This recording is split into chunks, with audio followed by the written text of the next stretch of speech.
نفیسہ کے بتائے ہوئے گھر کی سیڑھیاں چڑھتے ہوئے فہد کی ماں کی سانس پھول گئی تھی کہ مکان کی آخری منزل پر گھر تھا۔ لڑکی کے جن والد کے بارے میں نفیسہ کا بیان تھا کہ بستر مرگ پر ہیں، وہ اطمینان سے ٹی وی کے سامنے بیٹھے انڈین ڈرامہ دیکھ رہے تھے۔ تعارف کا شرف پاتے ہی شاہ نے استغنا سے فرمایا، ہمیں اپنی بیٹی کے لیے رشتہ درکار ہے۔ رنگ گورا، دبلی پتلی مگر معمولی تعلیم یافتہ ہے۔ وہ اپنی جگہ چھوڑ کر ان کے قریب آ بیٹھے۔ آج کل تعلیم تو بہت ضروری ہے، آپ نے لڑکی کو پڑھایا کیوں نہیں؟ میں لڑکیوں پر فضول پیسہ خرچ کرنے کا قائل نہیں ہوں، انہیں پرائے گھر جانا ہوتا ہے، فائدہ بھی وہی اٹھائیں گے، ہم ناحق پیسہ برباد کریں؟ تب تو آپ کو کوئی مناسب رشتہ ہی مل سکتا ہے، کوئی پرچون فروش، میکینک یا پھر… فہد کی ماں بدک کر دور جا بیٹھیں۔ پرواہ نہیں، میں نے پہلے بھی لڑکیاں بیاہی ہیں، رشتوں کے معاملے میں زیادہ چھان پٹک کا قائل نہیں ہوں، جیسا رشتہ میسر ہو حامی بھر کر بیٹیوں کے نصیب پر چھوڑ دیتا ہوں۔ ماشاءاللہ، ایسے آنکھیں بند کر کے رشتہ طے کرنے والے پہلی بار دیکھے ہیں۔ مکان تو آپ کا اپنا ہے نا؟ ہرگز نہیں، لاکھوں کا مکان بنا کر فساد کا بہانہ بیٹیوں کے لیے چھوڑ جاؤں، اتنا احمق نہیں ہوں۔ بیٹے بھی ایسے جنہوں نے شادی کے بعد اپنی دنیا الگ بسا لی، میں نے مکان بیچ کر سارا پیسہ بینک میں رکھوا دیا ہے اور کچھ بیٹی کے جہیز میں کام آ جائے گا، باقی ہم دونوں بڈھا بڈھی کے لیے کافی ہے۔ خیر سے کتنا پیسہ رکھا ہے بینک میں؟ ان کے منہ میں پانی بھر آیا۔ پورے 12 لاکھ، 6 لاکھ بیٹی کو جہیز دوں گا یا نقد؟ بیٹی صفیہ، ادھر آنا ذرا۔ بیٹی سامنے آئی تو ان کی طبیعت مکدر ہو گئی، دبلی پتلی، پھیکا نقشہ اور عمر کسی طرح 16 سال نہ تھی۔ انہوں نے ایک نظر اسے ناپسندیدگی سے دیکھا۔ یہ میری بڑی بیٹی ہے، سسرال والوں سے بنی نہیں، لڑکا بدکماش تھا سو طلاق ہو گئی۔ بیٹی صفیہ کو بلاؤ ذرا۔ ابا جی، اس کی کال آ گئی ہے، موبائل پر مصروف ہے۔ وہ ٹکا سا جواب دے کر چلی گئی۔ رشتے تو کئی ہیں، مگر میرا رشتہ کرانے کا معاوضہ مجھے مل جانا چاہیے۔ اکثر لوگ رشتہ کروا کر رقم سے مکر جاتے ہیں۔ وہ ہنس دیے۔ ارادہ ان کا بھی کچھ ایسا ہی تھا۔ 5,000 کوئی معمولی رقم نہیں ہوتی، البتہ وعدہ کر لینے میں کوئی حرج نہ سمجھا۔ انہوں نے اپنے شولڈر بیگ سے چند تصاویر نکال کر انہیں تھما دیں۔ ہر تصویر کے عقب میں قوائف درج تھے۔ میرے خیال میں یہ لڑکا بہتر ہے، اپنی صفیہ کا جوڑ بنتا ہے۔ انہوں نے ایک تصویر الگ کر کے ان کے ہاتھ میں رکھی تو وہ سٹپٹا گئیں۔ ہائے، مگر یہ تو میرا بیٹا فہد ہے۔ اماں سوچ میں پڑ گئیں۔ 6 لاکھ کا سن کر پہلے ہی منہ میں پانی بھر آیا تھا، اب جو انہوں نے خود عندیہ دیا تو ان کے خیالات کا رخ پلٹ گیا۔ اتنا مال ہے تو دوسروں کے پاس کیوں جائے؟ اس رقم سے ان کے کتنے تشنہ خواب کی تکمیل ہو سکتی تھی۔ فہد کو ایک پرچون کی دکان کھلوا دیتی، ورنہ مکان کا اوپری پورشن بنا کر کرائے پر چڑھا دیتی۔ پیسے کو پیسہ بناتا ہے، کچھ تو بڑھاپے کا سہارا بنتا۔ فہد میں ایسے کون سے لال جڑے تھے جو کوئی آنکھیں بند کر کے اپنی بیٹی دے دیتا؟ اگر بیٹھے بٹھائے رشتہ نصیب ہو رہا تھا تو غنیمت تھا، بہو گھر آ جائے گی تو گھر کے کاموں میں بھی آسانی رہے گی۔ اگر حمیدہ کا نصیب کھل ہی گیا تو ان کے گھر کا شیرازہ بکھر جائے گا، وہ ایک ساتھ کئی مسائل میں گھر جائیں گی۔ اسی اثناء میں لڑکی بھی آ گئی جو ان کے دل کو بھائی تو نہیں، مگر کچھ پانے کے لیے کچھ کھونا بھی پڑتا ہے۔ اس کا ذہن ایک نئی نہج پر سفر کرنے لگا۔ ٹھیک ہے، مگر میں لڑکے کو لڑکی دکھاؤں گی۔ وہیں بیٹھے بیٹھے فیصلہ کیا۔ وہ اسی طرح بنا سوچے سمجھے فیصلہ کیا کرتی تھیں۔ اپنے فیصلے انہیں ہمیشہ درست لگتے تھے، خواہ ان کا فائدہ ہوتا یا نقصان۔ بصد شوق بڑے صاحب کھل اٹھے۔ صفیہ بیٹی، اب تو چائے لے ہی آؤ۔ گویا دوسری طرف سے چائے ضروری نہ تھی۔ اور تمہاری اماں کہاں ہیں؟ صفیہ سنی انسنی کر کے ٹی وی کے سامنے بیٹھی ڈرامہ دیکھتی رہی۔ چائے بڑی بیٹی نے بنائی۔ انہوں نے بامشکل ٹھنڈی بدمزہ چائے زہر مار کی کہ دل تو اڑ کر گھر پہنچ جانے کو چاہتا تھا اور برقع سر پر جما کر جانے کے لیے اٹھ کھڑی ہوئیں۔ وہ دماغ کی کچی اور عقل کی دشمن تھیں، مگر اپنے آپ کو عقل مند سمجھتیں، اسی لیے بڑے بڑے فیصلے یوں ہی کر جاتیں، میاں کو جوتی کی نوک پر رکھتیں، اور حمیدہ کسی گنتی میں نہ تھی۔ رہے فہد میاں تو بھلا انہیں کیا اعتراض ہو سکتا تھا؟ حمیدہ نے آفس سے اٹھتے ہوئے چھوٹے سے آئینے میں اپنا بھرپور جائزہ لیا، مسکراتی۔ سعد بن مصطفیٰ سے ملاقات کا تصور ہی دل خوش کر دیتا تھا۔ انہوں نے کل ہی آفس میں ان کی آمد کا عندیہ دیا تھا اور کل سے اب تک کا وقت ایک ایک پل گن گن کر گزر رہا تھا۔ ان کے دفتر سے سعد بن مصطفیٰ کے آفس کا راستہ تھوڑا ہی دور تھا۔ حمیدہ کو اب بھی اپنی پہلی غلطی یاد تھی، سو نہایت توجہ سے 5ویں فلور کی روم نمبر 17 تک کا فاصلہ کیا۔ ان کا خیال تھا کہ وہ دیدہ و دل فراش راہ لیے منتظر ملیں گے، مگر خلاف توقع ریسیپشنسٹ نے ان کی غیر موجودگی سے مطلع کرتے ہوئے کچھ دیر انتظار کا مشورہ دیا۔ حمیدہ کے دل کو ٹھیس پہنچی، مگر وہ انتظار گاہ میں بے دلی سے براجمان ہو گئی۔ کمرے کا ماحول ٹھنڈا ٹھار اور پرسکون تھا۔ کام میں مصروف اور منہمک اسٹاف، فون کی گھنٹیاں، کبھی کبھی کوئی حمیدہ کی جانب توجہ کر لیتا تو انہیں اپنا آپ عجیب ضرور لگنے لگتا۔ 5-10 منٹ، 15 منٹ گزر گئے۔ حمیدہ کی قوت بڑھنے لگی، اسے اپنا آپ عجیب سا لگنے لگا۔ وہ جو ایک سرخوشی اور سرشاری کی کیفیت میں آئی تھی، آہستہ آہستہ زائل ہوتی چلی گئی۔ حمیدہ بجھ کر رہ گئی۔ کتنے شوق اور لگن سے آج اس نے خود کو سنوارا تھا۔ خوشی سے دھڑکتے دل کے ہمراہ وہ آفس میں داخل ہوئی تھی اور یہاں جیسے کسی کو پرواہ ہی نہ تھی۔ وہ تو سمجھتی تھی سعد بن مصطفیٰ دل و جان سے منتظر ہوں گے۔ اس نے موبائل نکال کر سعد بن مصطفیٰ کا نمبر پش کیا۔ ایک بار، دو بار، پھر بار بار نمبر پش کرنے پر ایک ہی جواب موصول ہو رہا تھا کہ موبائل بند ہے۔ حمیدہ نے ایک ٹھنڈی سانس بھری۔ اس کا دل دکھ کی گہرائیوں میں ڈوبتا چلا گیا۔ تو کیا وہ اتنی عذراں اور غیر اہم تھی کہ سعد بن مصطفیٰ اسے آمد کا عندیہ دے کر بھول گئے؟ حمیدہ کے دل کا بوجھ بڑھتا چلا گیا۔ نہ جانے کیوں ہم لڑکیاں خوابوں کے محل اتنی جلدی تعمیر کر لیتی ہیں، خوشگمانی سے محبت کا فاصلہ بس چند قدموں میں طے کر لیتی ہیں اور نتیجہ دل آزاری۔ حمیدہ نے بیگ اٹھاتے ایک نظر دیوار گیر گھڑی پر ڈالی۔ پورا آدھا گھنٹہ گزر گیا تھا۔ آفس میں سعد بن مصطفیٰ کی بابت کسی کو خبر نہ تھی۔ شاید بڑے لوگوں کی یہ بھی ایک ادا ہوتی ہے، بے نیازی، اور ایسے ہی وقتوں میں حمیدہ کو خود کا وجود بے حیثیت لگا تھا۔ شاید بساط سے بڑھ کر اڑان بھرنے والے یوں ہی گر کر چکنا چور ہو جاتے ہیں۔ حمیدہ نے اپنا بیگ کندھے پر ڈالا اور تھکے ہوئے قدموں سے لوٹ آئی۔ کل تک سعد بن مصطفیٰ کے لہجے میں کیسی سرخوشی اور سرشاری تھی، جیسے حمیدہ ان کے لیے بہت خاص اور اہم ہو۔ اب وہ کتنی آسانی سے بھول بیٹھے تھے کہ حمیدہ نے اسے آج شام آمد کا عندیہ دیا تھا۔ حمیدہ کے دل اور ذہن میں ثمینہ کی کہی باتیں گونج رہی تھیں۔ مرد ذات کے پینترے ہم عورتوں کو بھی سمجھ نہیں آتے، مگر پتہ نہیں کیوں اس کا دل کبھی اس نہج تک پہنچ ہی نہ پایا تھا۔ سعد بن مصطفیٰ ہمدانی کی شخصیت اتنی صاف، شفاف اور کھری تھی کہ وہ پل بھر کے لیے بھی کبھی کسی بدگمانی کا سرا نہ تھام پاتی، اور اس کی ذات کے اسرار بس ایک انکہی مجبوری۔ حمیدہ کا دل کبھی آمادہ ہی نہ ہوتا کہ کبھی وہ اس کے لیے کچھ برا سوچے گا۔ اگرچہ اس محبت کا بے معنی پن اس پر بھی آشکار تھا، مگر دل ٹوٹ کر بھی کبھی راہ نہ بدل پاتا تھا، نہ جانے کیوں۔ چاہتوں کے موسم کی ایک عجیب کہانی ہے۔ ہونٹ ہنستے رہتے ہیں، آنکھ بھیگ جاتی ہے، بھیگتی نگاہوں میں خواب جلتے بجھتے ہیں۔ درد کے سفر میں کچھ موڑ ایسے آتے ہیں۔ وہ ایک بار پھر ٹوٹے خوابوں کی گٹھیاں سمیٹتے لوٹ آئی تھی۔ حمیدہ نے اماں کے ارادے جان کر بڑا واویلا مچایا۔ اماں تمہاری عقل تو ٹھکانے پر ہے، فہد کے کرم کرتوت ایسے ہیں کہ اس کی شادی کی جائے۔ اے لو، میں کون سی ان کے گھر رشتہ لے کر گئی تھی، انہوں نے خود ہی فہد کو چھانٹ لیا۔ تو اماں آپ کو بتانا تھا نا کہ یہ نکھٹو نکما ہے، کبھی 2 روپے بھی کما کر اس نے آپ کی ہتھیلی پر نہیں رکھے۔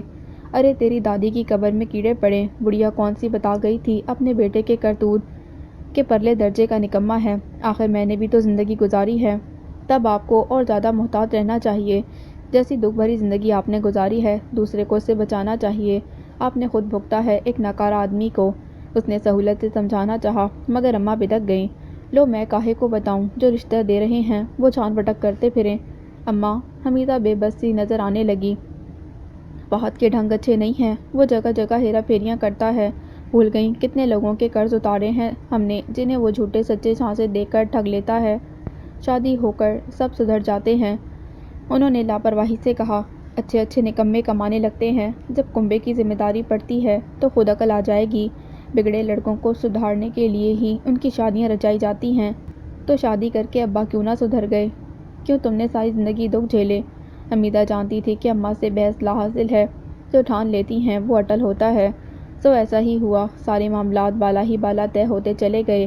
اماں اپنے فرمان کے عین مطابق حمیدہ سے چوری چھپے فہد میاں کو لڑکی دکھانے لے گئیں۔ فہد میاں ہر معاملے میں لمبا ہاتھ مارنے کی سوچ رکھتے تھے، گھر کی عشرت اور طور طریقوں سے خاصے ناامید ہوئے تھے۔ جو کسر رہ گئی تھی وہ لڑکی کو دیکھ کر پوری ہو گئی۔ لگتا تھا کہ خالی ہڈیوں پر کھال منڈ دی گئی ہو۔ چھوٹی چھوٹی آنکھیں، تنگ ماتھا، باریک آواز۔ گھنٹہ بھر کے انتظار کے بعد سوکھی چائے نصیب ہوئی، جو اتنی بد ذائقہ تھی کہ ان کا دم الٹنے لگا تھا۔ لڑکی کے ابا ٹکے ٹکے پر جان دیتے نظر آتے تھے، اپنی مجبوریوں کے رونے روتے رہے تھے۔ 5 بیٹے ہیں ہمارے، سب نے شادی کر کے اپنی دنیا الگ بسا لی، بوڑھے ماں باپ کا کوئی خیال نہیں، میرے مکان کا حصہ مانگنے کھڑے ہو جاتے ہیں۔ میں نے فساد کی جڑ ہی کاٹ دی، سارا پیسہ بینک میں محفوظ ہے اور ہماری گزر بسر کے لیے کافی ہے۔ میں دل کا مریض ہوں، آج مروں کل دوسرا دن۔ متعلقہ بیٹی نوکری کرتی ہے، اپنا اور اپنے بچوں کا خرچ خود اٹھاتی ہے، یہ آخری اولاد بچی ہے۔ خوب دھوم دھام سے شادی کروں گا اور منہ بھر کر جہیز دوں گا، چاہو تو نقد رقم لے لینا، مگر پہلے نکاح کرنا ہوگا۔ فہد میاں کے مطلب کی بات انہوں نے سب سے آخر میں کی تھی، مگر ان کی طبیعت لڑکی دیکھ کر مکتر ہو رہی تھی، جو اخلاق اور تہذیب سے عاری مزے سے ٹی وی کے سامنے بیٹھی انڈین ڈرامے دیکھ رہی تھی۔ گھر سے نکل کر بھی ان کا منہ کا ذائقہ کڑوا رہا۔ یہ کیا چیز تھی اماں؟ اے میاں، انسان کا بچہ تھی بس۔ مجھے تو انسان سے زیادہ چڑیل نظر آ رہی تھی۔ دھان پان، باریک آواز، طوطے کی طرح آنکھیں گھما کر بات کرتی ہے۔ تو تجھ میں کون سے لال جڑے ہیں؟ تجھے کوئی شریف آدمی رشتہ دے دے غنیمت ہے، اعلیٰ سے اعلیٰ کے چکر میں پڑ گئے تو یہ رشتہ بھی ہاتھ سے جائے گا۔ پھر سنا نہیں 6 لاکھ دینے کا وعدہ ہے۔ اصل وجہ یہی تھی اور یہیں آ کر وہ مات کھا گئے۔ دل ابھی گلنار کی بے وفائی پر دکھ سے چور تھا۔ لاکھوں کی لاٹری نکلتے نکلتے رہ گئی تھی تو ان کے کرتوتوں کے سبب بالآخر انہوں نے دل کو تسلی دے ہی دی کہ یہی لڑکی مناسب ہے۔ کم از کم اس ہرافہ گلنار سے تو بہتر ہے۔ موئی کا کردار ایسا تھا کہ سب اس پر انگلیاں اٹھاتے تھے، بدزبان اور آوارہ پرلے درجے کی۔ فہد نے سوچا ماں ٹھیک ہی کہتی ہیں کہ اس کی کچادائی اور کردار کا ڈھیلا پن ہی تو تھا جو وہ گاہے بگاہے اپنا راستہ بدلتی رہی تھی۔ بالآخر کس بے نیازی سے انہیں لات مار کر نفیس بیگ کے سنگ بیاہ کر چل دی تھی۔ وہ جو کہتے ہیں کہ وجود زن سے ہے تصویر کائنات میں رنگ، تو ایک بار لاکھوں کی لاٹری ہاتھ آ جائے تو زندگی کا رنگ ہی بدل جائے گا، جو اسی وجود زن کے سبب تھا۔ تو اسی سبب اسے بھگت لینے میں کیا حرج تھا؟ یہ ہم تسلیم کرتے ہیں تمہیں فرصت نہیں ملتی، مگر اے میری سوچ کے محور، کبھی یہ بھی ذرا سوچ، تمہیں ہم یاد کرتے ہیں تو خود کو بھول جاتے ہیں۔ سعد بن مصطفیٰ کے موبائل پر 13 مسڈ کال تھی۔ وہ بے ساختہ مسکرا اٹھے۔ وہ دلکش چہرے اور شفاف کردار کی معصوم لڑکی کچھ ہی دنوں میں انہیں کتنی عزیز ہو گئی تھی۔ انہیں زندگی کے الجھاؤ کھینچ لیتے اور وہ جیسے ہر پل انہیں یاد رکھتی، اپنے نت نئے پیغامات سے پل پل اپنی چاہت کا احساس دلاتی۔ حمیدہ اس شام دفتر سے اٹھنے کو تھی جب موبائل کی بیپ کے بعد سعد بن مصطفیٰ کا پیغام جگمگایا۔ وہ آفس کی بلڈنگ تلے اس کے منتظر تھے۔ حمیدہ کا دل زور زور سے دھڑکنے لگا اور جیسے ساری کی ساری آزردگی ہوا ہو گئی۔ اس کے قدموں میں خود بخود تیزی آتی چلی گئی تھی۔ مرسڈیز اس کے قریب آ کر رکی۔ ڈرائیونگ سیٹ پر براجمان سعد بن مصطفیٰ ہمدانی کے لبوں پر بڑی دل فریب مسکراہٹ تھی۔ حمیدہ نے ایک لگاوٹ بھری خفگی سے انہیں دیکھا۔ یہ آج سورج کہاں سے طلوع ہوا؟ انہوں نے فون کلر کے چکن کے سوٹ میں شام کے ڈھلتے سایوں میں جگمگاتے دلکش چہرے پر ایک نظر ڈالی اور مرسڈیز کا فرنٹ ڈور کھول دیا۔ مرسڈیز سبک رفتاری سے آگے بڑھ گئی۔ تمہارے کل کے انتظار کا ازالہ بھی تو کرنا تھا۔ آپ بڑے لوگ ہیں، انتظار تو کرنا پڑے گا۔ سوچتی ہوں جو لڑکی اتنی شدت سے آپ کا انتظار کرتی ہے، آپ اس کے ساتھ یہ کرتے ہیں تو اپنے دشمنوں کے ساتھ کیا کرتے ہوں گے؟ کیوں کرتی ہو مجھ سے اتنی محبت؟ محبت میرے بس کی چیز ہوتی تو کبھی نہ کرتی، اور آپ سے تو کبھی بھی نہیں۔ بہت برا ہوں نا میں؟ گرے پینٹ پر پنک لائننگ والی شرٹ میں سیاہ گلاسز لگائے ان کی شخصیت اتنی بھرپور، مکمل اور چھا جانے والی تھی کہ حمیدہ کا وجود پانی ہو جاتا۔ وہ خود کو ذرا سا محسوس کرتی۔ نہیں، بہت اچھے ہو، وہ مسکرائی۔ مگر لا حاصل ہو، اس نے دل میں کہا، شاید اسی لیے دل آپ سے کنارہ کشی پر آمادہ نہیں ہو پاتا۔ بہت شکریہ، وہ مبہم سا مسکرائی۔ آپ کو تو شاید یاد بھی نہ رہا ہوگا کہ آپ نے کسی کو ٹائم دیا تھا۔ جتنے طنز کے پتھر مارنے ہیں مار لو، سر تسلیم خم ہے۔ مگر اچانک میری بیٹی کی کال آ گئی تھی، اسے فوڈ پوائزن ہو گیا تھا اور بچوں کو ہسپتال مجھے ہی لے کر جانا ہوتا ہے۔ وہ حمیدہ کو گھر کی ہر بات بتاتے تھے، بچوں سے متعلق مسائل، مشکلات، مگر ازدواجی معاملات میں کتنے نا آسودہ اور وہ بدبخت تھے، کبھی کہہ نہ پائے کہ سوال ان کی عزت نفس کا تھا۔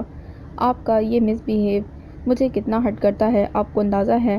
آج تمہیں بتا ہی دوں کہ میں کبھی کبھی جان بوجھ کر گریز کرتا ہوں کہ کہیں، وہ کہتے ہوئے رکے، کہیں، وہ سراپا سوال ہوئی۔ مگر وہ کیسے کہتے کہ وہ جان بوجھ کر گریز کی راہ اپناتے ہیں؟ کس نازک سی لڑکی کی زندگی کی چک پھیریوں سے بھی آشنا تھے، اسے آس کا جگنو تھما کر خود کو اس سے جوڑ کر اس کی مشکلات میں اضافہ نہیں کر سکتے تھے، مگر اپنے دل سے بھی مجبور تھے، جو شاید زندگی میں پہلی بار محبت کا ارتکاب کر بیٹھا تھا۔ اور اگر میں کہوں کہ میں تمہاری جیسی کسی لڑکی کا ہی منتظر رہا ہوں تو مانو گی؟ تم میری ذات کی تکمیل، میری محبت ہو۔ کار ایک ہوٹل کے سامنے رکی۔ اتنا واضح اور شفاف انداز تھا۔ سعد بن مصطفیٰ کی سنگت میں چلتے وہ ایک پل کو لڑکھڑائی، پھر اگلے ہی پل ان کے سامنے بیٹھی پر اعتماد سے کہتی رہی، نہ ماننے والی بات ہی نہیں، مجھے آپ سے زیادہ خود اپنی محبت پر یقین ہے۔ اس کا سادہ اور شفاف اظہار پور پور سچائی میں ڈوبا ہوا تھا۔ جتنی سچی، کھری اور شفاف محبت مجھے آپ سے ہے، اس کے جواب میں آپ کو مجھ سے محبت ہونی ہی چاہیے۔ کتنا صاف اور شفاف کھرا لہجہ تھا، یہیں آ کر وہ مات کھا جاتے تھے۔ اس لڑکی کی انمول چاہت ان کے لیے متاع زندگی بن گئی تھی۔ وہ میز پر کونیاں ٹکا کر کچھ آگے جھکے، مانو کہ تم سے میرا دل کا رشتہ ہے، باقی سب دنیا داری ہے۔ سعد بن کے لبوں پر بڑی روشن مسکراہٹ تھی۔ حمیدہ کے آس پاس اجالا ہی اجالا پھیلتا جا رہا تھا۔ اتنے سے دنوں میں اتنا بڑا دعویٰ! وہ دنگ رہ گئی۔ کبھی میرے دل میں جھانک کر دیکھو، یہی تم جیسی کسی لڑکی کا بسیرا تھا، ایک مکمل گھریلو اور محبت کرنے والی۔ حمیدہ ایک عورت تھی، مرد کو مکمل اور اس کے گھر کو جنت بناتی ہے۔ اسی عورت کے معاملے میں تقدیر دغا دے جائے تو مرد کی زندگی جہنم سے بھی بدتر ہو جاتی ہے۔ ان کے لہجے میں انکہا درد بول رہا تھا۔ وہ اس لڑکی سے تو کیا، کبھی کسی پر اپنی ذاتی زندگی کے اسرار نہ کھول پاتے تھے۔ شاید اسی سبب گھٹن بڑھتی چلی جا رہی تھی۔ سعد بن مصطفیٰ کے موبائل پر بجتی بیل نے گفتگو کا تسلسل توڑا۔ اسکرین پر نظر پڑتے ہی وہ قدرے مضطرب نظر آنے لگے، پھر حمیدہ سے معذرت کر کے ایک کونے میں چلے گئے۔ نرگس کی کال تھی۔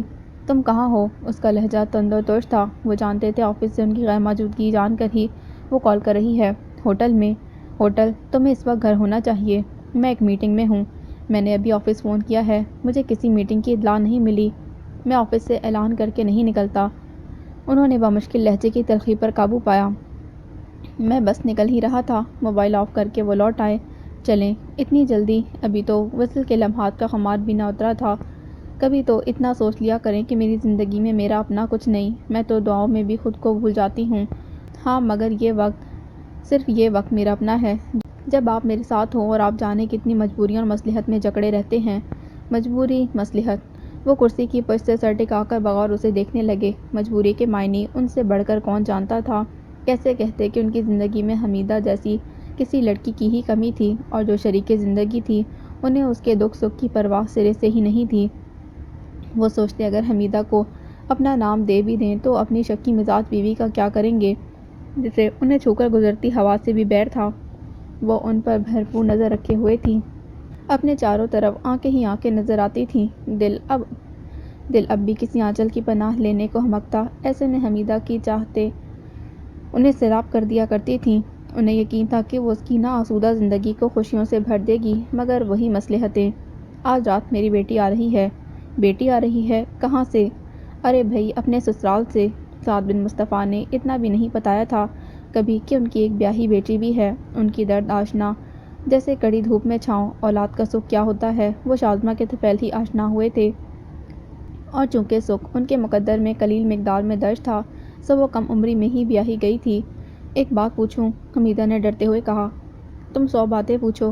آپ اپنی فیملی سے اتنا دبتے کیوں ہیں؟ ڈر کے رہنے میں عافیت ہے۔ انہوں نے بات اڑانا چاہی، مگر حمیدہ کا انداز سنجیدہ تھا۔ میں بس محتاط ہوں، میری لغت میں اسے بزدلی کہتے ہیں۔ جب تم اپنے ہسبینڈ کے ساتھ ہوگی تب پتہ چلے گا کہ یہ بزدلی ہے کہ احتیاط۔ مجھے اپنے نام کے ساتھ کسی کا نام سننا اتنا ہی برا لگتا ہے جتنا آپ کے نام کے ساتھ کسی اور کا نام۔ سعد بن مصطفیٰ چند لمحے اسے دیکھتے رہے۔ کتنا مضبوط اور اٹل لہجہ تھا، جیسے وہ صدا سے ان کی ہی تھی اور سدا رہنے والی تھی، ایک سرد آہ بھری۔ کتنی عجیب بات ہے نا، ہم ایک دوسرے کو پا نہیں سکتے، مگر کھونے کا بھی تو حوصلہ نہیں رکھتے۔ میں ساری زندگی انتظار کر سکتی ہوں اگر یہ یقین ہو کہ اختتام پر آپ ہیں، اور یہیں پر آ کر سعد بن مصطفیٰ ہمدانی مات کھا جاتے، سو اس کی بات اڑا گئے۔ چلو میں تمہیں ڈراپ کر دوں گا۔ حمیدہ مسکرا اٹھی۔ ہاں، خریدنے ہوں گے انڈے ٹماٹر؟ نہ صرف خریدنے، بلکہ گھر جا کر پکانے بھی ہیں۔ یہ خالصتاً عورتوں والے کام اپنی مسز کو کرنے دیا کریں۔ بعض اوقات حقائق اتنے تلخ ہوتے ہیں کہ لبوں پر آنے سے دم توڑ جاتے ہیں۔ تبھی وہ کہے بغیر نہ رہ سکے۔ وہ میرا انتظار نہیں کرتی، وہ صرف مجھ پر نظر رکھتی ہے۔ قیمتی چیزوں کی حفاظت تو کرنی پڑتی ہے نا۔ حمیدہ ہنس کر اٹھ گئی۔ اور وہ جو کہتے ہیں کہ چور چوری سے جاتا ہے، ہیرا پھیری سے نہیں، تو یہی معاملہ فہد میاں کے ساتھ تھا۔ قاسو قصاب اور اس کے چمچوں نے نہ صرف رچ کر ان کی چندیاں بجائی بلکہ ٹھیک ٹھاک مرمت بھی کر دی تھی۔ ہونا تو یہ چاہیے تھا کہ اپنی اس درگت کو خود کے لیے کافی سمجھتے ہوئے فہد میاں اپنی روش سے توبہ کر کے آئندہ کے لیے کانوں کو ہاتھ لگاتے، مگر نہ۔ بدلی عادتیں جاتی ہیں، فطرت بدلنا ناممکن ہے۔ فہد میاں کی درگت نے ان کے کل پرزے ضرور ڈھیلے کیے تھے، مگر عقل ٹھکانے آنے میں ہنوز وقت درکار تھا۔ اپنے پیروں پر کھڑے ہونے کے بعد ایک بار پھر بالکنی سنبھالی اور وہی ازل کی لیل و نہار گلناز کی محبت سے اس کے ہاتھوں سے نکل گئی تھی۔ مگر دماغ ہنوز ٹھکانے نہ آیا تھا۔ وہ اب بھی اونچائی تک پہنچنے کے لیے کوئی لمبا ہاتھ مارنے کی سوچ رہے تھے۔ صفیہ کی صورت ایک انعامی لاٹری جیسے مسردہ جاں فضا تھا۔ وہ اسے کیش کرنے کے لیے ہی تانے بانے بن رہے تھے۔ اس روز بھی وہ بالکنی میں کھڑے سڑک پر آ کر رکتی کار کو دیکھ رہے تھے، مگر یہ کیا؟ فہد کی آنکھیں حیرت سے سکڑ گئیں، پھر یقین کی صنعت پا کر حیرت سے پھیلی۔ مرسیڈیز کی فرنٹ سیٹ سے آپا حمیدہ برآمد ہوئی تھیں۔ انہوں نے جھک کر کچھ کہا، پھر پلٹ گئیں۔ منظر کچھ اور واضح ہوا۔ ڈرائیونگ سیٹ پر سوبر وجیح شخصیت کون ہو سکتا ہے بھلا؟ اس کی گرے کنپٹیاں اور آنکھوں پر لگے سن گلاسز اس کے وقار تمکنت میں اضافہ کر رہے تھے۔ آپا کا گزشتہ صاف ستھرا ریکارڈ کسی بھی گھٹیا سوچ کو قریب نہ بھٹکنے دیتا تھا۔ ان کی ذات اور کردار ہمیشہ دوسروں کے لیے بے ضرر رہے تھے۔ فہد میاں کی نظروں میں قریب آتی حمیدہ کا چہرہ واضح ہوا۔ کتابی چہرے پر گزرتی عمر کے سبب اب کہیں کہیں لکیریں واضح ہونے لگی تھیں۔ کشادہ آنکھوں کی چمک اب مانند پڑتی محسوس ہوئی۔ چہرے پر تھکن کا بھرپور تاثر تھا۔ وہ اگر خود پر کچھ اور توجہ دیتی تو بے شک ایک خوبصورت لڑکی کہلاتی کہ خود پر ذرا سی توجہ نے ہی ان کی شخصیت کو نکھار بخشا تھا، مگر ان کی توجہ گھر اور گھر کے جڑے مسائل کھینچ لیا کرتے۔ وقت کی تنابیں گویا ہاتھ سے چھوٹنے کو تھیں، مگر فہد میاں آپا جیسی خودداری اور مشقت کے ساتھ گھر کی گاڑی گھسیٹنے کی سوچ رکھتے تو رونا کاہے کا تھا؟ آنن فانن فہد میاں کا نکاح پکا ہو گیا، اگرچہ آخری وقت تک حمیدہ واویلا مچاتی رہی۔ اماں تم بہت پچھتاؤ گی، اب بھی باز آ جاؤ۔ فہد ناکارہ نکما ہے، کیوں کسی کی ہائے لیتی ہو؟ اس کا کنبہ کون پالے گا؟ مگر اماں کی آنکھیں کچھ اور ہی خواب دیکھ رہی تھیں۔ وہ حمیدہ نہیں جانتی تھیں۔ ارے شادی کے بعد سب سدھر جاتے ہیں۔ اماں تمہیں اس بیٹے سے امید ہے جس نے کبھی 2 روپے تک کما کر ہاتھ پر نہیں رکھے۔ نہ گھر کے حالات کی فکر ہے، نہ ماں باپ کی پرواہ۔ مگر ان دونوں کی آنکھوں پر لالچ کی پٹی بن گئی تھی۔ اس بار فہد تن کر کھڑا ہو گیا۔ ایک تو میں تم سے عاجز ہوں، ہر معاملے میں نکتہ چینی کرنے کھڑی ہو جاتی ہو۔ تم مجھ سے عاجز ہو تو میں کون سا تم سے خوش ہوں؟ تم نکمے نہ ہوتے تو مجھے کاہے کو اس گھر کی گاڑی گھسیٹنی پڑتی؟ یوں کہو کہ تمہیں اپنی فکر ہے، تمہاری اپنی عمر جو گزرتی جا رہی ہے۔ حمیدہ کے اندر چھن سے کچھ ٹوٹا، مگر اماں فہد کی حامی تھیں۔ فہد ٹھیک کہتا ہے حمیدہ، تیری زیادہ اچھل کود نے لوگوں کو یہی سوچنے پر مجبور کر دیا ہے۔ اس کی شادی ہو گئی، 2-4 بچے ہو گئے تو تیری قدر و قیمت اور گر جائے گی۔ حمیدہ اب بھی سوچ لے، کہے تو فہد کے نکاح والے دن بالے کی بارات بھی بلوا لوں۔ انہوں نے نظروں میں امید بھر کر اسے دیکھا اور بالے کے نام سے بھی حمیدہ کے تن بدن میں آگ لگ جاتی تھی۔ نام بھی نہ لیا کرے میرے سامنے اس بد شکل سانڈ کا، تم سے 1000 بار کہا ہے۔ اے بی بی، مرد کی کمائی دیکھی جاتی ہے، صورت شکل کیا چاٹنی ہے؟ تو کیا کردار، شرافت، کرم، کرتوت نہیں دیکھے جاتے؟ تو جیسی لڑکیاں 4 حرف پڑھ کر خود کو افلاطون سمجھنے لگتی ہیں، یہ 4 حرف نہ ہوتے تو تیری اوقات کی لڑکیاں بالے جیسے کے گھروں میں ہی نظر آتی ہیں۔ کبھی آنکھیں کھول کر دیکھنا۔ شکن ماں کی بات دل شکن سہی، پر سچ تھی۔ حمیدہ کے دل کو ٹھیس لگی۔ کچھ گزر گئی، کچھ اور گزر جائے گی تو بالے جیسا رشتہ بھی نصیب نہیں ہوگا تجھے۔ اب بھی وقت ہے حمیدہ، اب بھی سوچ لے، گیا وقت پلٹ کر نہیں آتا۔ اقبال محبت سے تیرا ہاتھ مانگتا ہے، وہ کب سے تیری راہ دیکھ رہا ہے، یہ اس کی محبت ہی تو ہے۔ محبت کیسا انجانا سا لفظ تھا جو اچانک زندگی میں درایا تھا، تو جیسے ہر سو اجالا ہی اجالا پھیل گیا۔ سعد بن مصطفیٰ کی شخصیت اتنی بھرپور اور مکمل تھی کہ وہ خود پر جتنا ناز کرتی کم تھا، اور سچ تو یہ تھا کہ ان کے سوا کچھ بھاتا بھی نہیں تھا۔ بالے کے لیے تو وہ پہلے بھی کسی قیمت پر آمادہ نہیں تھی، اور اب تو ممکن ہی نہیں تھا۔ سعد بن مصطفیٰ کی وجیح اور پرکشش شخصیت چھا جانے والی تھی۔ ان کا ساتھ قسمت میں درج تو خوشیاں آس پاس رقص کریں گی۔ ایک مکمل، بھرپور اور آسودہ زندگی اس کا نصیب بن جائے گی۔ کبھی کبھی اس کا دل چاہتا تمام مصلحتوں کو بالائے طاق رکھ کر ان کا ہاتھ تھامے کہیں دور نکل جائے، جہاں معاشی کھینچتان، تفکرات اور زندگی کے لیے اس بھاگ دوڑ کا وجود بھی نہ ہو۔ مگر اماں تو بے خبر تھیں، اقبال کو اس کے لیے کل سمجھتیں۔ انہیں کون سمجھائے، اب تو کسی کا سوال ہی نہ تھا، سو اب بھی وہ چڑ کر رہ گئی۔ مگر اماں آنے بہانے انہیں راستہ دکھاتی رہیں۔ بھلا ہمیں بیاہتے ہوئے کیا ہمارے ماں باپ نے ہم سے پوچھا تھا؟ برے بھلے جیسے بھی تھے، بھگت ہی لیا نا تمہارے ابا کو۔ حمیدہ کو ان کی ذہنی سطح پر افسوس ہوتا تھا، اور وہ منہ پھیر کر یہ کیا کہتی اچھی لگتی کہ ابا اگر نکمے اور ناکارہ تھے تو وہ کون سی کارآمد ثابت ہوئی تھیں؟ شاید اسی لیے نبھ گئی، ورنہ ان کے مزاجوں کے سبب انہیں بھگتنا دل گردے کا کام تھا۔ اماں تمہارا جو جی چاہتا ہے کرو، مگر یاد رکھنا اس بالے کا نام بھی لیا تو میں زمین آسمان ایک کر دوں گی۔ حمیدہ کماتی تھی اس لیے ان کی اس معاملے میں کچھ چلتی تھی، ورنہ اماں کی ہٹ دھرمی سے کیا بھید تھا کہ بالا ہی بالا تمام معاملات طے کر کے بالے کی بارات گھر بلوا لیتی۔ تاہم فہد کی شادی کی مخالفت پر اماں نے صفیہ کے گھر والوں کو تاکید کرتی تھی کہ یہ معاملہ انہی وقتوں میں نپٹایا جائے جب حمیدہ گھر میں نہ ہو، کہ وہ سختی سے اس نکاح کی مخالف تھی، اور یہ کہ فہد میاں میں ایسی کیا خصوصیات تھیں جو اس رازداری سے کام لیا جا رہا تھا۔ انہیں تو بس اپنے مطلب سے مطلب تھا، ان کی بیٹی ٹھکانے لگ جاتی، انہیں اور کیا درکار تھا۔ دیکھا جائے تو اس معاملے میں قصوروار سراسر اماں اور فہد ہی نہ تھے، خود صفیہ کے گھر والے بھی تھے، بنا کسی چھان پھٹک آنکھیں بند کر کے انہیں رشتہ دینے پر آمادہ تھے، ورنہ فہد میاں کی اصلیت کسی سے ڈھکی چھپی نہیں تھی۔ قاسو قصاب کے معاملے میں اس کی درگت کا سبب بھی سب کو معلوم تھا، اور کون نہ جانتا کہ وہ نہ صرف نکمے اور نااہل تھے بلکہ آنے بہانے سے دوسروں کو لوٹنے میں بھی اپنا ثانی نہیں رکھتے تھے۔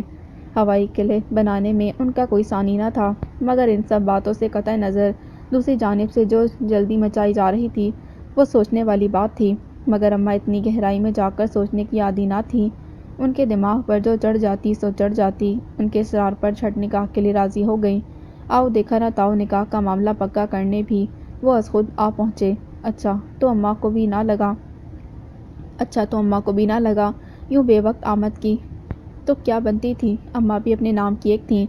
اے لو، کیا تمہارے دماغ میں کیڑا کلبلایا، یا باولے کتے نے کاٹا جو آدھی رات کو آن ٹپکے؟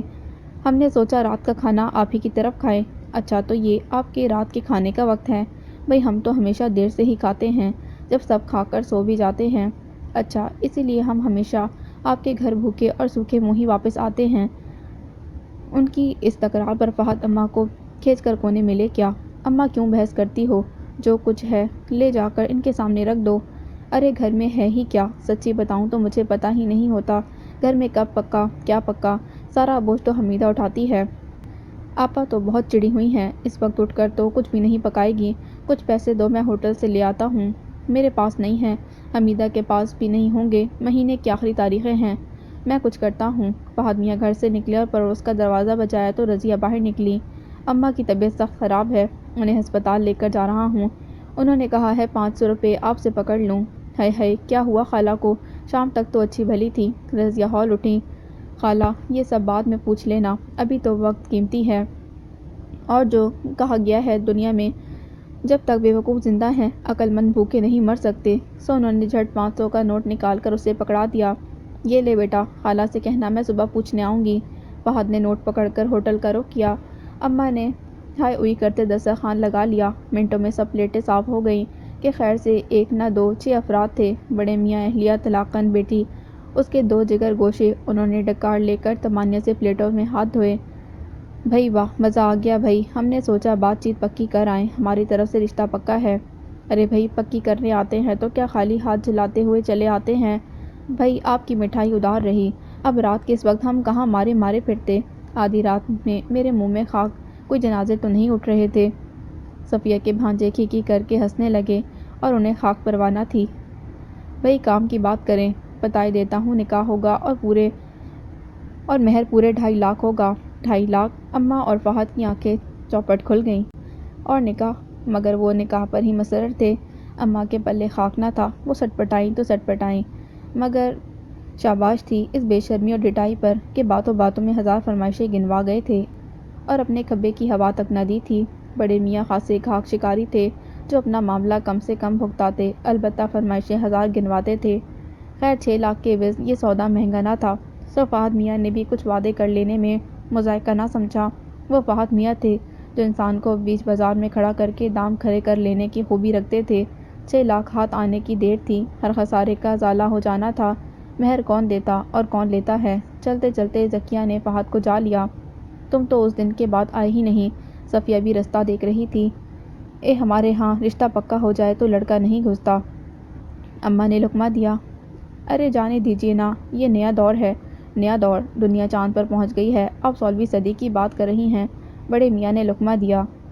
گھر کی چھتیں ٹین کی اور طور طریقے امریکوں کے۔ اماں مہر کے معاملے میں ان کی ہٹ دھرمی پر کلس رہی تھیں۔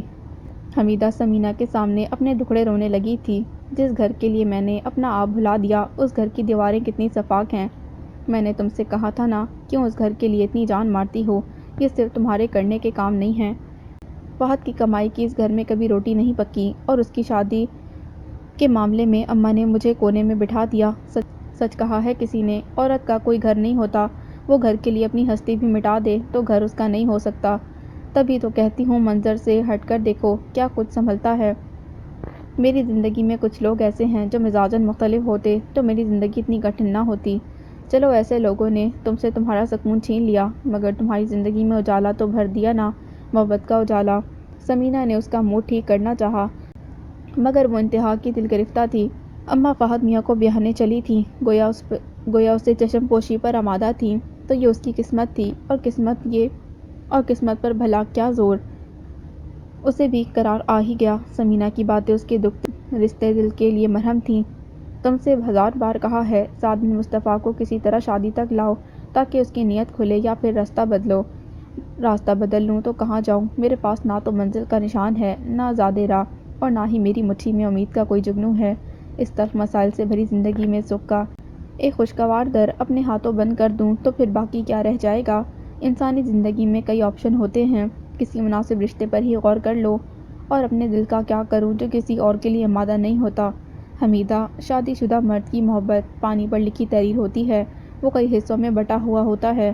تم میں اس محبت پر اتنا یقین کیوں ہے؟ کچھ فیصلے انسان اللہ پر بھی چھوڑ دیتا ہے، جو راہ دکھاتا ہے وہی منزل تک بھی پہنچاتا ہے، مگر رب نے انسان کو عقل اور شعور بھی عطا کیا ہے۔ میں اضطراب کے تعاقب کا کیا فائدہ؟ میں جلد بازی میں کوئی فیصلہ کروں اور باقی کی زندگی سمجھوتے کے نام کر دوں تو یہ سراسر حماقت رہے گی۔ مگر یہ بھی تو مانو کہ عمر کی دھوپ ڈھل رہی ہے، جب اپنی قدر و قیمت گر جائے تو معیار پر قائم رہنا حماقت ہے۔ انتخاب کی گنجائش وہاں ہوتی ہے جہاں کئی راستے ہوں، میرے سامنے تو بس لگدگ صحرا ہے۔ کبھی کبھی صحراؤں میں بھی گل کھلتے ہیں۔ تم نے اپنی شادی کو گمبھیر بنا رکھا ہے۔ اٹھا پٹک چیخو پکار صرف اس لیے ہے کہ ہم نصیب کے فیصلے سے سمجھوتا نہیں کرتے۔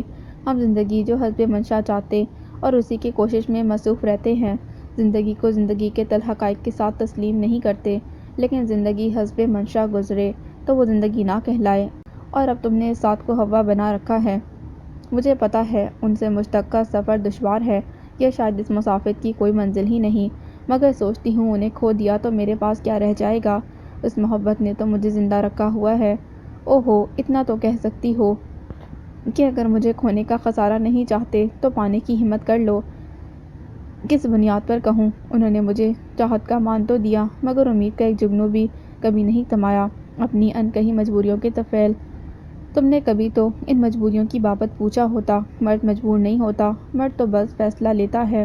حمیدہ نے نفی میں گردن ہلائی۔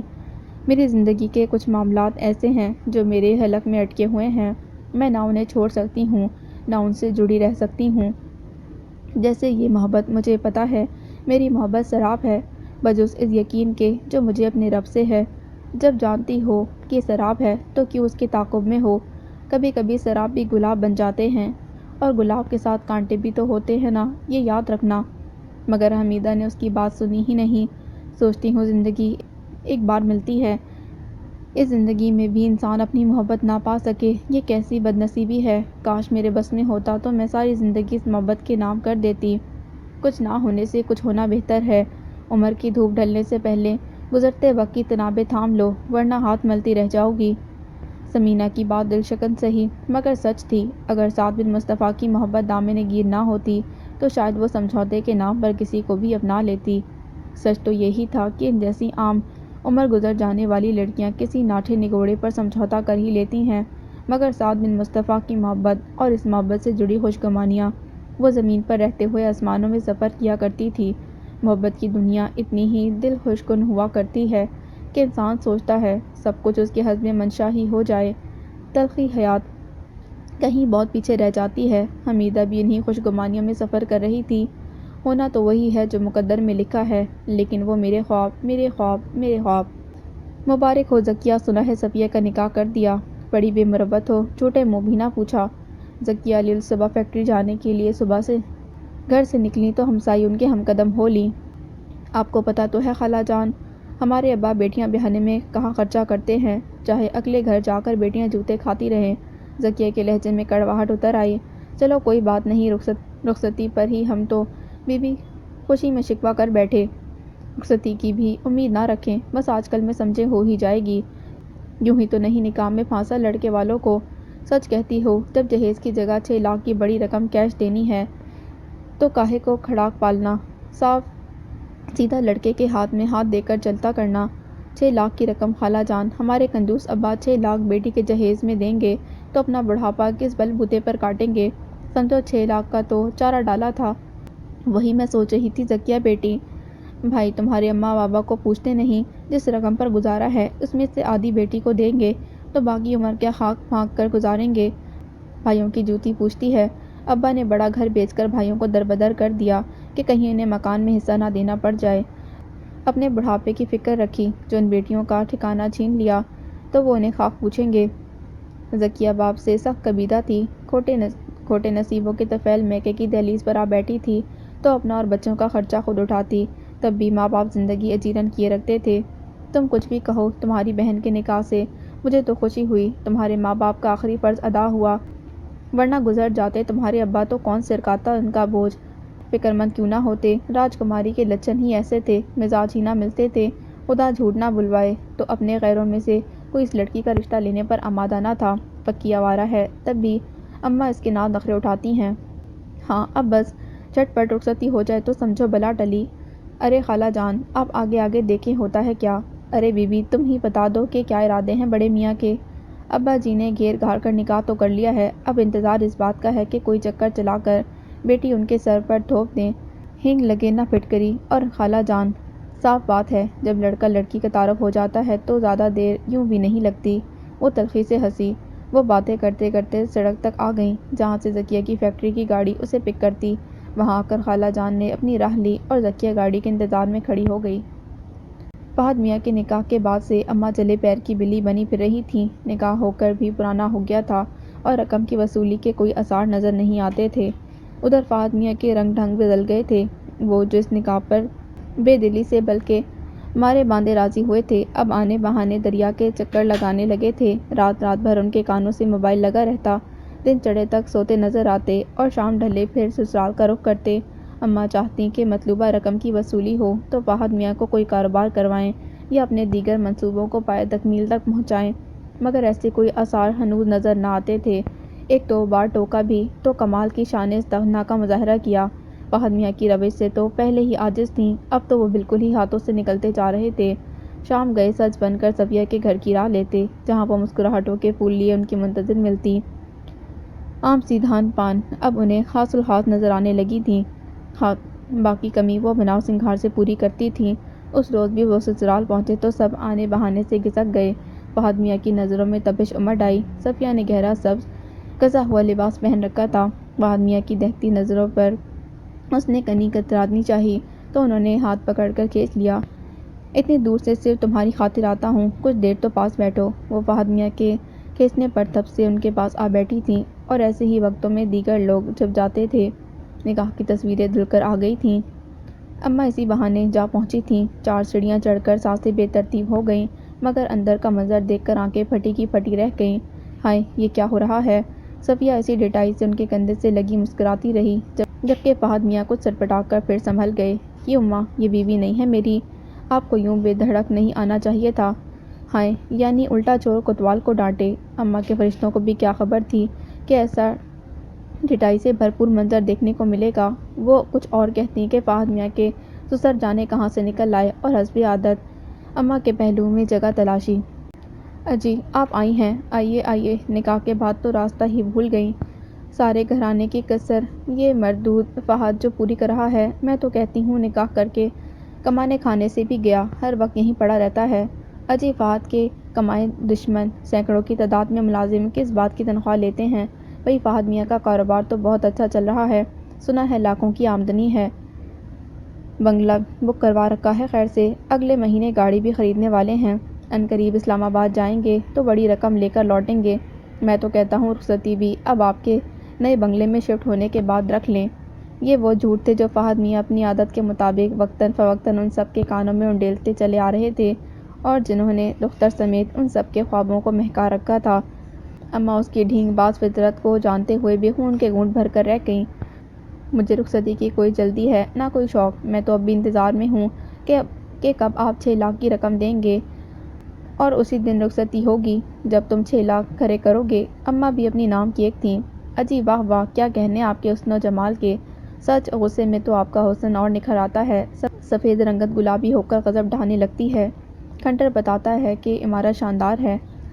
کھنڈر ہو تم، تمہارے ہوتے سوتے قبر میں پیر لٹکائے بیٹھے ہو، اور کرتوت دیکھو ذرا، یوں کھلے عام بیٹی کو اجازت دے رکھی ہے۔ فہد میاں کی بغل میں بیٹھنے کی شرم و حیا بھی کسی چڑیا کا نام ہے۔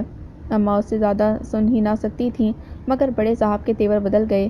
بے شرمی کی اس میں کیا بات ہے، 4 لوگوں میں نکاح پڑھایا ہے، بیوی ہے وہ اس کی، جیسا نکاح پڑھایا ہے دنیا تھو تھو کرتی ہوگی، چوڑے چماروں کے ہاں بھی کچھ سمدھیانے کی عزت ہو جاتی ہوگی۔ پرلے درجے کے کنجوس لوگ۔ اسٹیج پر میرا بچہ بیٹھا رہا، کسی نے 2 روپے سلامی کے اس کی ہتھیلی پر نہ رکھے، اسٹیل کی پلیٹوں میں فقیروں کی طرح کھانا کھلا دیا۔ آدھے تو بھوکے پیٹ ہی پلٹ گئے۔ دھوکہ تو تم نے کیا ہے میرے ساتھ۔ بڑے صاحب کی آنکھیں بدل گئیں۔ کل 4 افراد بلائے تھے نکاح پر اور تم سارا خاندان اٹھا لائیں۔ میں نے کب کہا تھا کہ نکاح پر کھانا کھلاؤں گا، ریڈی میڈ دیگ بنوائی تھی۔ تم نے بھی تو اپنی بیٹی بٹھا رکھی ہے، اپنے گھر لے جا کر کھانا کھلا دیتی۔ میری بیٹی کے یہ لچھن نہیں ہیں۔ اماں کے منہ سے شاید پہلی بار حمیدہ کی تعریف نکلی تھی۔ عزت دار گھرانے کی بیٹی ہے، کسی کو پھانس کر شادی نہیں کی۔ ارے بہت عزت دار بن رہی ہو، نوکری کرتی ہے، اور نوکری پیشہ عورت کیسی ہوتی ہے سب جانتے ہیں۔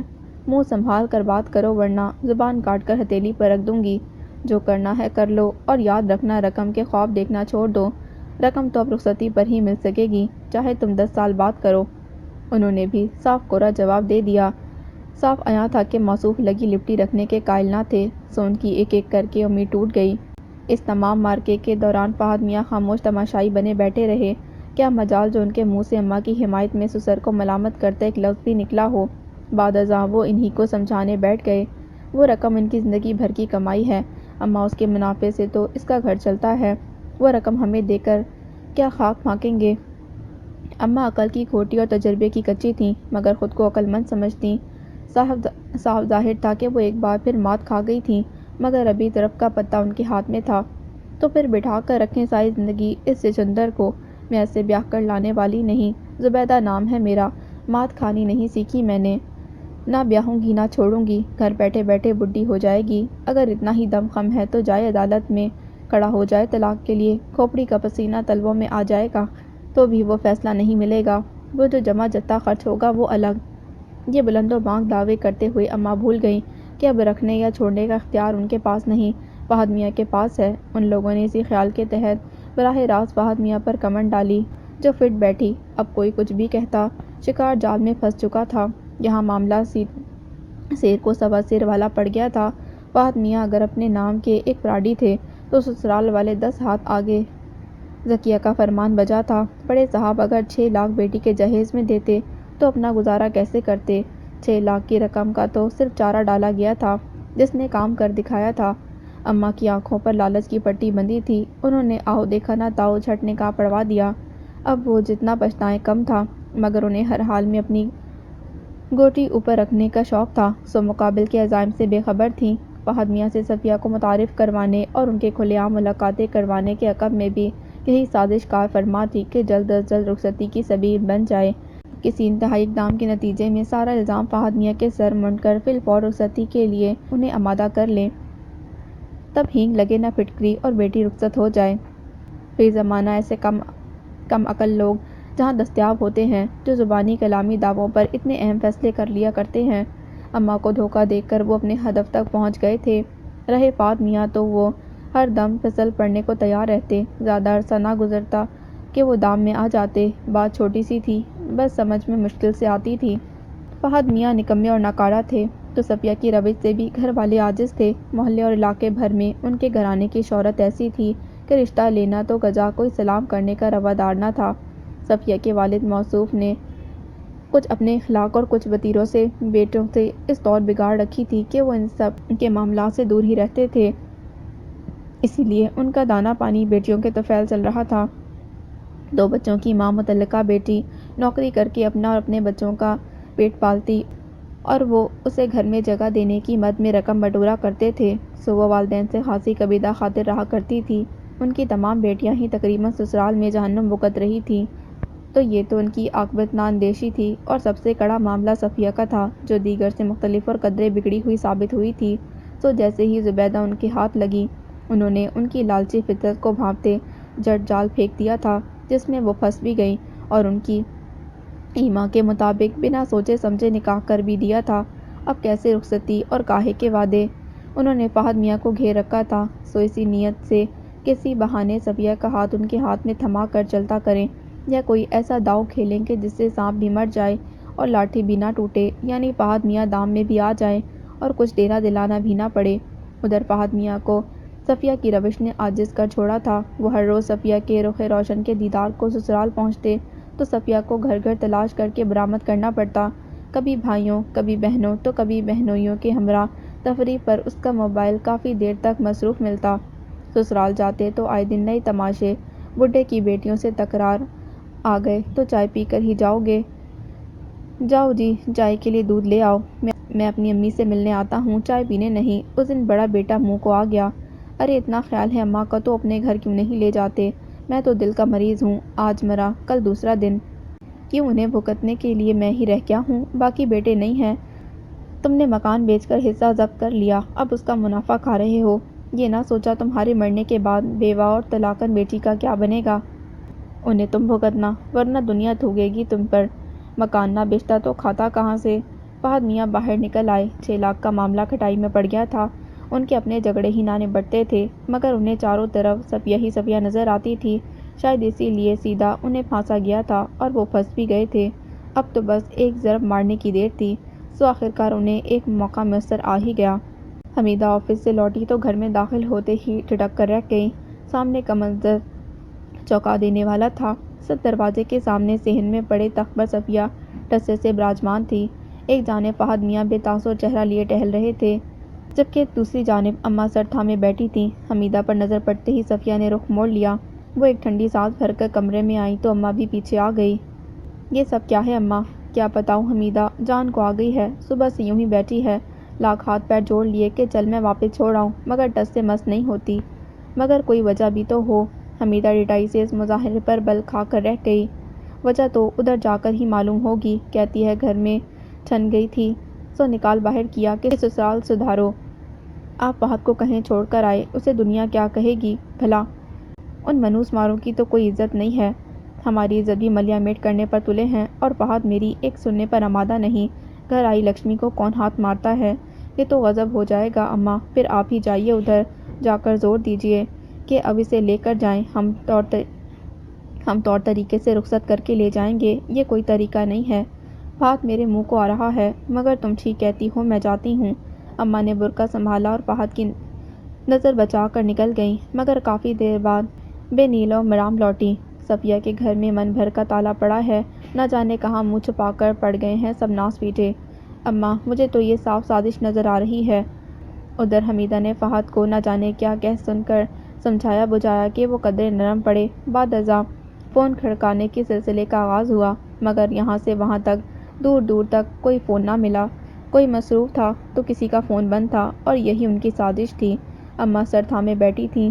جوں جوں وقت گزرتا رہا، اماں اور حمیدہ کی فکر اور تشویش میں اضافہ ہو رہا تھا۔ ادھر صفیہ بیگم اکڑی بیٹھی تھیں، کسی طور ہلنے پر آمادہ نہیں تھیں۔ اماں نے لاکھ چاہا کہ وہ کسی بھائی بہن کے گھر ہی اسے چھوڑ آئیں، مگر وہ مان کر نہ دی۔ بالآخر رات گزر ہی گئی، اور اگلے روز سارے فون کھل گئے، سمدھیانے کا تالا بھی کھل گیا، اور صفیہ بیگم کی اکڑ بھی خاطر خواہ کم نظر آئی تھی۔ مگر تب تک سارے محلے میں دھوم مچ گئی کہ فہد میاں کی منقوہہ خیر سے سسرال میں قدم رنجبہ فرما چکی ہیں۔ اب کوئی بحث تمہیدیں بیکار تھی۔ اماں نے لولی لنگڑی سی کوشش بھی کی، مگر سمدھی ماسو پکڑ گئے۔ سوال ہی پیدا نہیں ہوتا، اب صفیہ دوبارہ اس گھر میں آ جائے، آپ کیسی باتیں کرتی ہیں، دنیا کو کیا منہ دکھاؤں گا؟ اماں کو غصہ آ گیا، ایسا کون سا نیک نامی پر داغ لگ گیا؟ سب کو معلوم تھا کہ صفیہ فہد کی منقوہہ ہے۔ یہی تو میں کہہ رہا ہوں، آپ کے گھر کی عزت بنے تو اپنے گھر رکھیے۔ ہر بات کا کوئی طریقہ ہوتا ہے، رخصتی طریقے سے کی جائے تو اچھا ہے۔ اب کون سی رخصتی اور کاہے کی رخصتی؟ رخصتی تو ہو گئی، بھول گئیں آپ؟ کل سے صفیہ آپ کے گھر پر ہے، کس کس کا منہ بند کروں گا؟ اگر اسے واپس رکھ لوں تو لوگ کیا نہ باتیں کریں گے۔ صاف ظاہر تھا کہ یہ معاملہ سوچے سمجھے منصوبے کے تحت ترتیب پایا گیا ہے۔ اماں کو 6 لاکھ کا غم کھائے جا رہا تھا اور ادھر سارا خرچہ بچا لیا گیا۔ صفیہ بیگم کو خالی خلی ان کے سر تھوپنے کی سازش کامیاب رہی تھی۔ اماں جتنا غم مناتی کم تھا، مگر اب کیا ہو سکتا تھا؟ ادھر فہد میاں اکڑ گئے تھے۔ صفیہ میری بیوی ہے اور یہ سبھی جانتے ہیں۔ اماں آپ سے کس نے کہا کہ ان کی منت کرتی پھریں؟ جہنم میں جائیں سبھی۔ لو قصہ ہی ختم ہوا۔ اماں کے سارے ارمان اور خواہشیں دری کی دری رہ گئی۔ حمیدہ نے اوپری کمرے کا کاٹ کباڑ نکال کر صاف ستھرا کیا، کچھ پرانا فرنیچر رکھ کر کمرہ قابل استعمال بنایا تھا اور دلہن بیگم شان سے وہاں براجمان ہو گئی۔ کیسی رخصتی اور کاہے کی رخصتی؟ الٹی ہو گئیں سب تدبیریں۔ کچھ نادوا نے کام کیا۔ وہ جو حمیدہ کی پیش گوئی تھی کہ صفیہ یوں ہی خالی خلی ان کے متھے ماری جائے گی، حرف بہ حرف پوری ہوئی، مگر حمیدہ کی کون سنتا تھا؟ ہم جو ٹوٹے تو اس طرح ٹوٹے جیسے ہاتھوں سے گر کر پتھر پر کوئی شفاف آئینہ ٹوٹے، جیسے پلکوں سے ٹوٹتا آنسو، جیسے سینے میں ایک کماں ٹوٹے، جیسے امید کی کوئی ٹہنی برگ موسم میں ناگہاں ٹوٹے۔ کس نے دیکھا تھا ٹوٹنا اپنا؟ ہم جو ٹوٹے تو رائیگاں ٹوٹے۔ حمیدہ کو کسی مد میں سعد بن مصطفیٰ کی ضرورت پڑی تو وہ کال کر بیٹھی۔ ان کے فرشتوں کو بھی کیا خبر تھی کہ آج وہ اپنا موبائل گھر بھول گئے ہیں۔ کال نرگس نے ریسیو کی اور نسوانی آواز سن کر اس کے تن بدن میں آگ لگ گئی۔ جنم جلی کتیا، تیری جرأت کیسے ہوئی اس نمبر پر فون کرنے کی؟ میں تم جیسی عیاش آوارہ بدکار لڑکیوں کے لچھن خوب جانتی ہوں۔ تم جیسی ٹکے ٹکے کی لڑکیوں پر کوئی تھوکتا نہیں تو پرائے مردوں کو ڈورے ڈال کر پھنساتی ہو۔ کوئی ڈھنگ کا بر نہیں جڑتا تو کسی بھنگی سے ہی نکاح پڑھوا لو، کاہے کو اپنی عزت ٹکے ٹکے پر نیلام کرتی پھرتی ہو؟ مگر تم جیسی لڑکیاں کیا جانیں عزت کی زندگی۔ پیسے والے آدمی کو پھنساتے شرم نہیں آتی؟ رتی برابر اوقات نہیں ہے اس مردود خبیث کی۔ کان کھول کر سن لے کتیا، ڈائن بدمعاش عورت، وہ خود دوسروں کے ٹکڑوں پر پلنے والا کتا، اس کے ساتھ شادی کے خواب مت دیکھنا، تیرے ہاتھ کچھ نہیں آنے والا ذلیل 2 ٹکے کی لڑکی۔ ٹکڑے کر دوں گی، خون پی جاؤں گی اگر آج کے بعد اس نمبر پر کال کی۔ حمیدہ کو لگا اس کا وجود منو مٹی میں دھنستا چلا گیا ہو۔ غضب خدا کا، مہنگائی ہے کہ آسمان سے باتیں کر رہی ہے۔ حمیدہ اس صبح جاگی تو اس کی آنکھیں متورم تھیں۔ اماں جانے کون سے حساب کتاب لگائے الجھی ہوئی تھیں۔ خوب ہیں یہ لوگ بھی، زبردستی بیٹی تھوپ دی۔ اب فرمائشوں کا انبار لگا رکھا ہے کہ لاڈلی بیٹی ہے، اسے شاپنگ کرواؤ، نئی نویلی دلہن ہے، دنیا تھو تھو کرے گی ہماری بیٹی کو سر جھاڑ منہ پھاڑ دیکھ کر۔ اب 15,000 کی میری بیسی ہے، 10,000 تو کپڑا لتا دلا دیا، پھر درزیوں کے پھیرے لگائے اور ابھی بھی خرچہ باقی ہے۔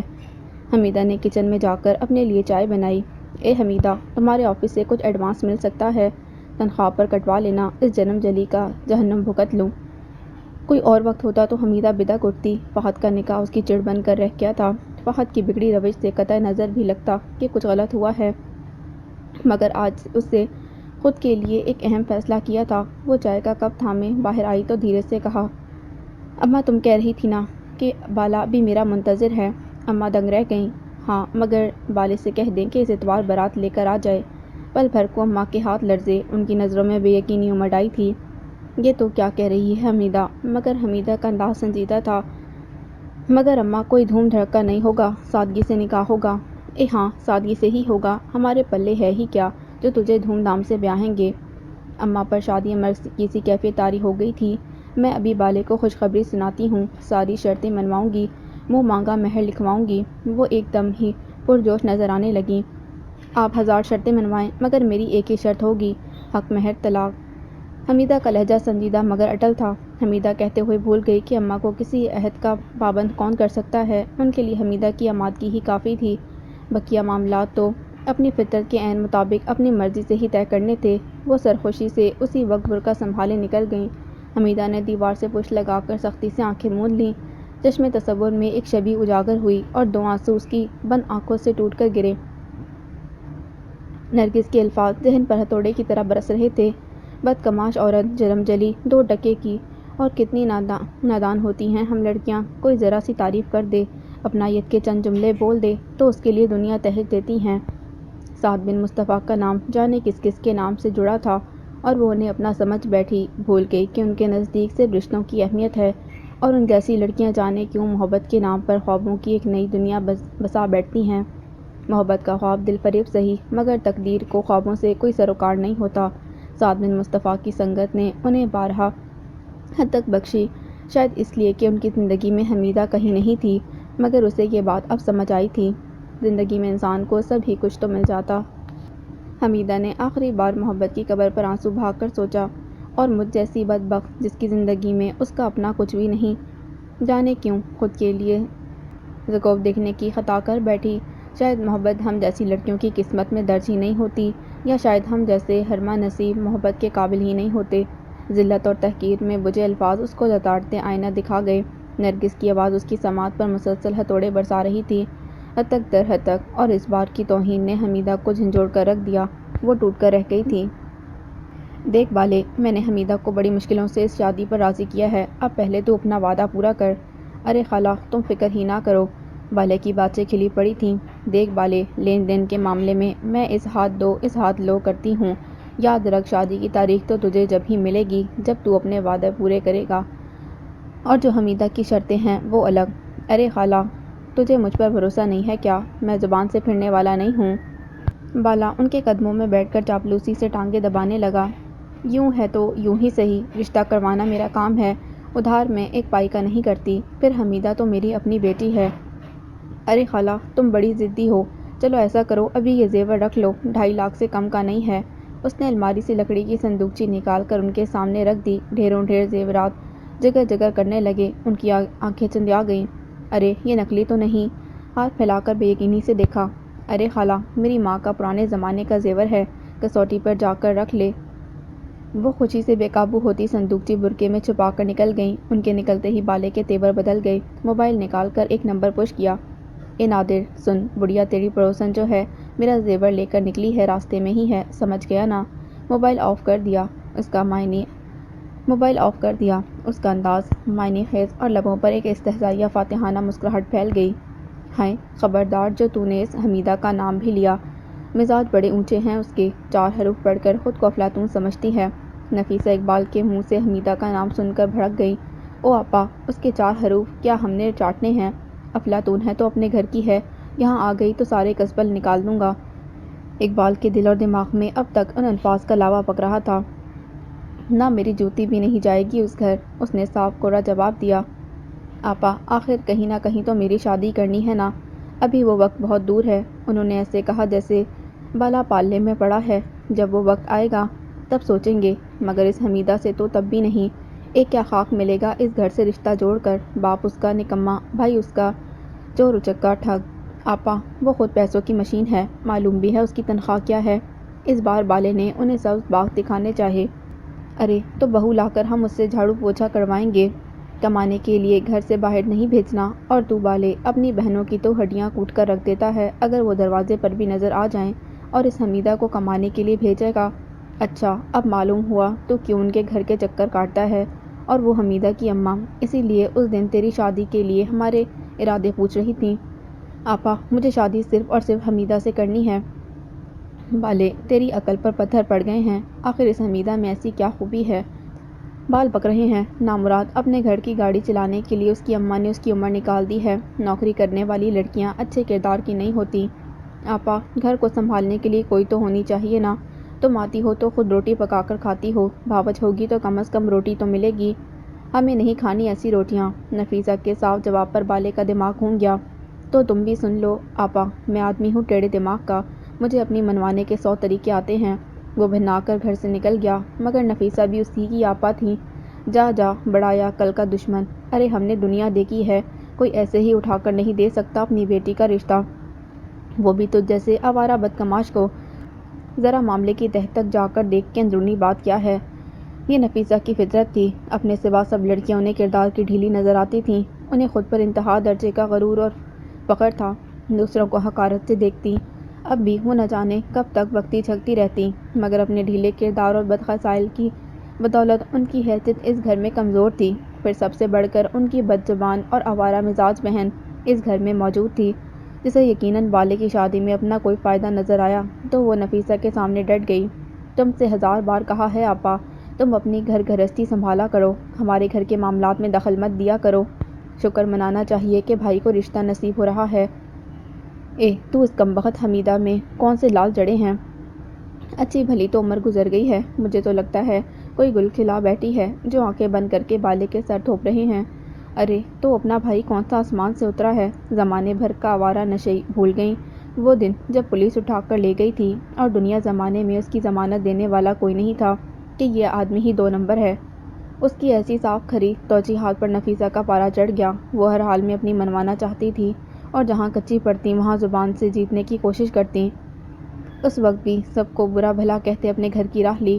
اری جا میں بھی دیکھوں کہ اس گھر میں اگر کوئی بد نصیب بیاہ کر آ ہی گئی تو کتنے روز ٹکنے دے گی تو اسے۔ ہٹ حرام، اشارے باز، میرے منہ کو آتی ہے۔ سارے کرتوت جانتی ہوں میں تیرے، جبھی تو تجھے کوئی سونگتا نہیں ہے۔ آوارہ نہ ہو تو یہیں پڑی سڑتی رہے گی، کوئی عزت سے تجھے بیاہنے سے رہا، کسی یار کے ساتھ بھاگے گی، ایسا گل کھلائے گی کہ دنیا دیکھے گی۔ مگر اس نے نفیسہ کی ساری گل افشانیاں سن کر نخوت سے سر جھٹک دیا تھا۔